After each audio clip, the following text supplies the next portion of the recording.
Good afternoon, our Flyer group members and visitors. I'm particularly honoured to be here today to talk to you about my experiences with the late Captain James Wood, and a little bit of trivia thrown in along the line. Initially, I'd like to have to refer to my notes somewhat because the old memory bank in the hard drive's not working too well. So, anyway, Jimmy Woods, as I guess you all know, Jimmy Woods, and I guess a lot of people have flown with him on the Rottnest run.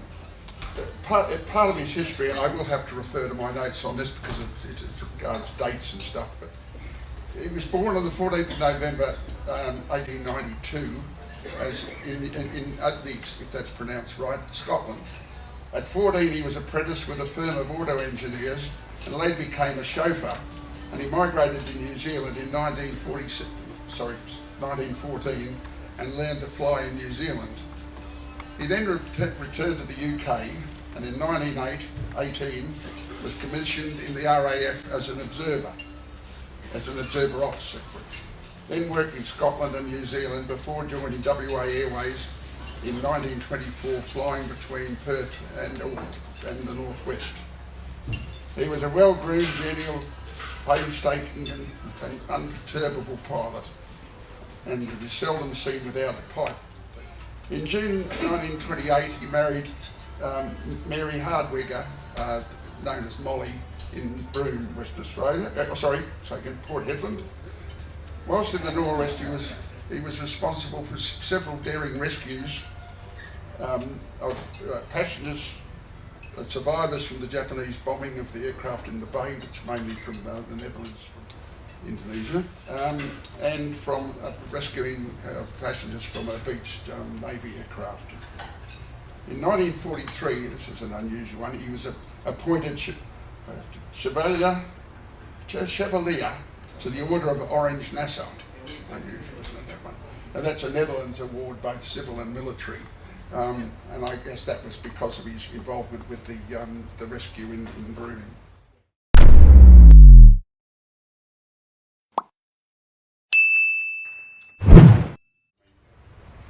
In June 1943 he was attached to the RAAF as a temporary squadron leader and later joined West Australia Airlines, which was based in Maylands, WA.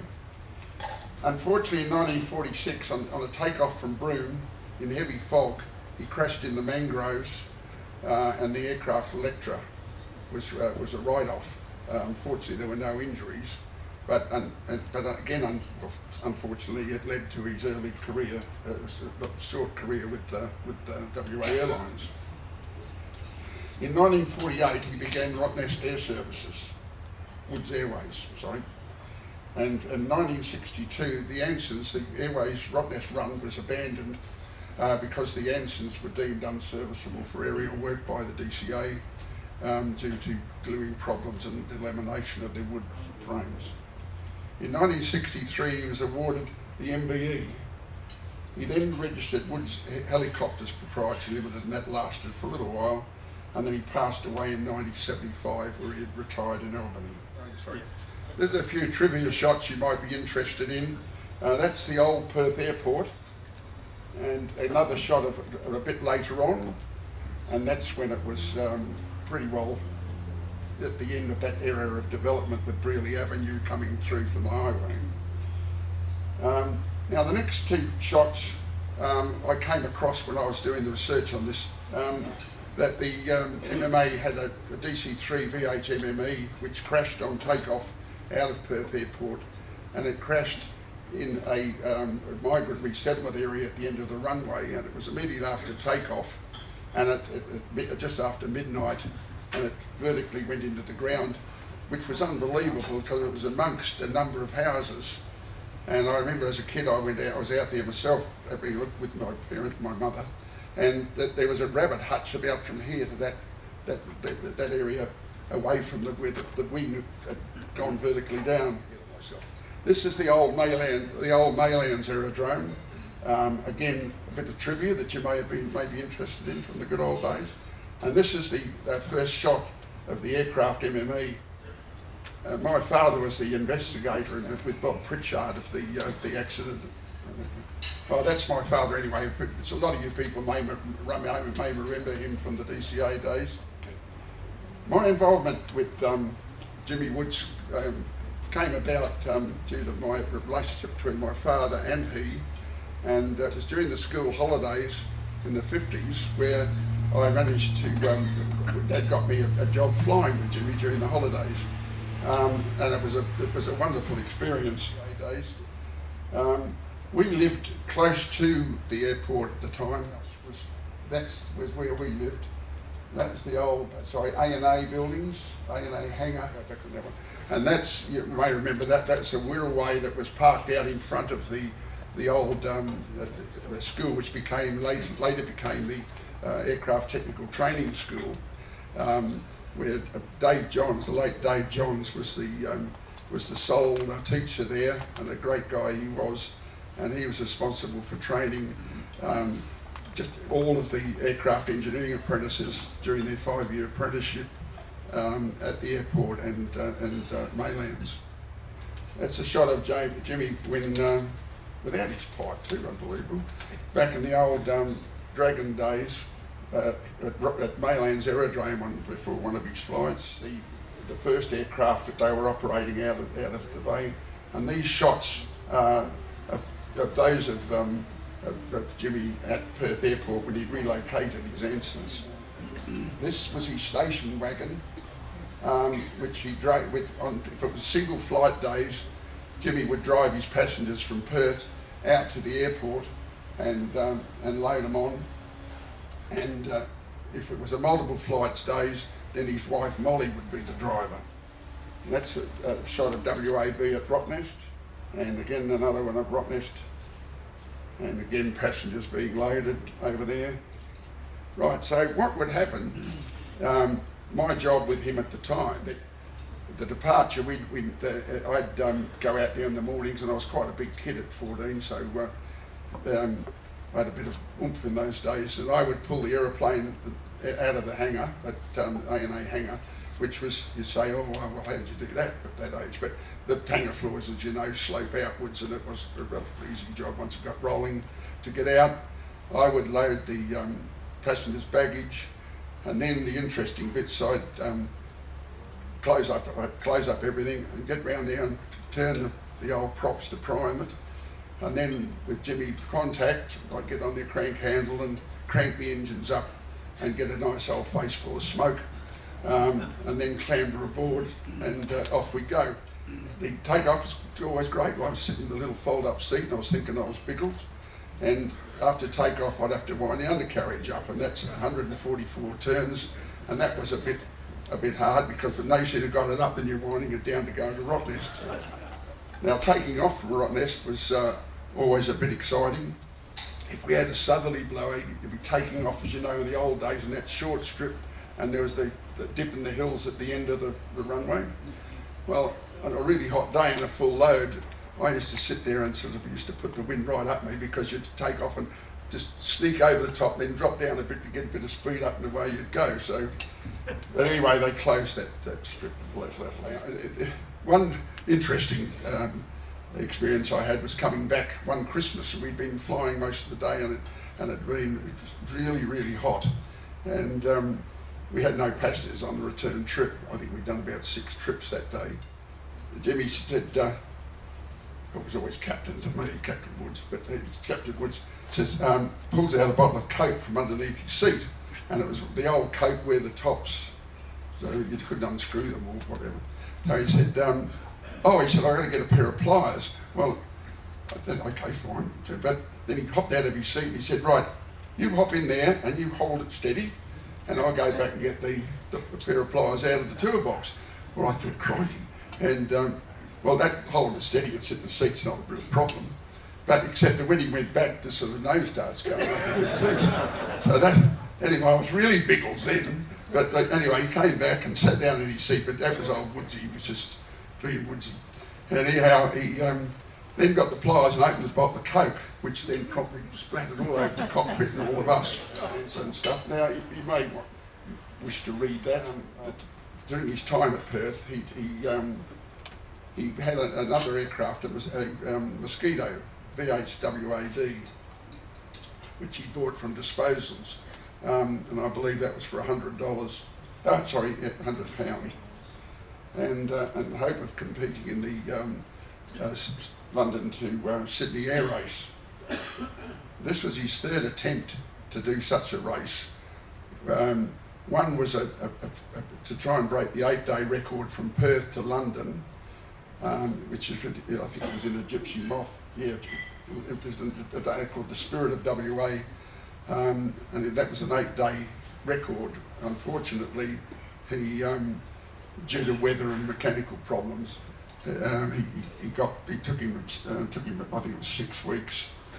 And anyway, and when he landed there, evidently his first statement was, "My name is Woods. I've just flown from Australia." That was quoted in the press over there, evidently. I've now jumped ahead of myself a bit, I'm sorry. But going back a bit, unfortunately, as mentioned in that write-up, Woodsy donated both his Ansons to friends on farms, and those aircraft were that was the first aircraft, and that was what it was after the kids had been playing around with it for a while. And that was the other one, and again in such a state of repair. Now I'm not sure who the gentleman was recovering this was run they went on recovery. Now MMA also donated a couple of Ansons to the bush. Now this cockpit, as you all know, is at the museum out at Bulls Creek, and that's the cockpit as you have seen. Now Woodsy then decided he was going to compete in the London to Sydney air race in 1934, and he bought a Lockheed DL1A, and he entered in the McRobertson London to Melbourne race in 1934. Unfortunately, they crashed in Aleppo on the second day of the race, and that's Jimmy there, and again the aircraft. Now that was then recovered and shipped to Australia and restored and registered as VHUVK, and later sold to the RAAF as scrap. And it was sold to the RAAF, and it was scrapped in 45. Okay, now this is taken in the A&A hangar back in the early days of WAD, when he was organising it for the London to Australia race. There became a lot of problems with it. With the Department of Civil Aviation, there was talk, with modifications that were necessary for the flight, that the DCA wouldn't issue a C of A because they wanted it to be the approved aircraft weight and not the extra weight, and also the costing involved. He was having trouble with charges and sponsorship.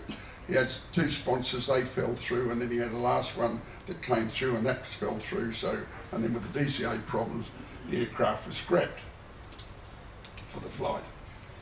Now, it was then moved to outside the old terminal, and I guess a lot of you would know, have seen it there. The aircraft that's beside it is a Lancaster, and that's the Lancaster that's now in the WA Museum. It was flown out. It was a French registration, and it flew out and arrived in Perth in December '62 under the French registration, as I said. Anyhow, the Lancaster ended up at the museum and painted in RAAF colours, etc., etc. And the disagreement, Woodsy again had problems with the department on costings, on how much it was going to cost here, there to get it towed and looked after and refurbished. So he gave it to the department. They didn't want to look after it, so they had it then towed to the dump at the end of the airport, which is up past the then MMA hangars. Underneath it, those items underneath, Avro, Anson, ailerons. These are shots taken of the aircraft from various angles. I've got to give credit to Jeff Goodall for a lot of these photographs. A couple of them were mine, that was one of mine. Now, in the 60s, in my position, I was the hangar next door was, we built Millard O'Sullivan Aviation, and I was the service manager for them at the time. We used to import, we were Piper agents, and we used to import Piper aircraft, a lot of the single engine stuff from the States, and we'd assemble them there and fly them out here. And that was just a shot taken in the hangar. Brian Payne and Lou Peake, who are here today, they were working. We worked together on all this stuff. Anyhow, we then had a call. I had a call from a guy, and he wanted to know if the aircraft, if I knew of the Mosquito, and I was like, yes. And he said, would it be made flyable? There's no way when I'd seen it last it was going to fly again. So I then had a call back later and said, could it be made taxiable? Well, I assumed that it could, knowing what they do with old aeroplanes. And so that was fine. Then we were given the contract to dismantle the aircraft. And again, Brian Payne and Lou Peake and a few of the other guys went over there and duly pulled it to bits, and it was packed up and sent away. Now, and we actually got paid for doing it too, which was interesting because of the trouble it turned out with later. Later, sometime years later, while I was working overseas, I read in a British flight magazine about a Mosquito that had been found in storage over east, and it said Sydney, and had not been granted exit from Australia because of government controls over antique aircraft or something. That's what the British flight magazine said. Jeff Goodall's write-up on it, and he's local guys, you know, his is a little bit different as much it was offloaded in Melbourne, and it's still stored in Melbourne for all those years. Now, reading this article, I hadn't read the Jeff Goodall article, of course, at that stage, but I was very intrigued as to whether it was the same aeroplane. And with the serial number, I double-checked back, and yes, it was WAD. Anyhow, it was subsequently sold to donated to the Imperial War Museum, and they took it over, and this is the first bit of the aeroplane that came out that I've got a photo of, and you can see the state it was in now. The back of the aeroplane up there was sort of broken up. Now I got a call one day from Brian Payne, and he said, listen, we're just lifting this thing up off the wing and it's starting to bow. What should we do? And I said, well, what do you reckon? He said, well, there's nothing we can do. I said, okay, we'll just keep going. So anyway, that's how it was when they put it to bits over there. Now, these are photos taken inside the cockpit at de Havilland's where they were resurrecting it. That's another shot from inside for what it was worth. And there's the aircraft now just about complete. Another shot of it. And there it is in the Imperial War Museum in all its glory. And that's about it. So I hope I haven't bored you all. And,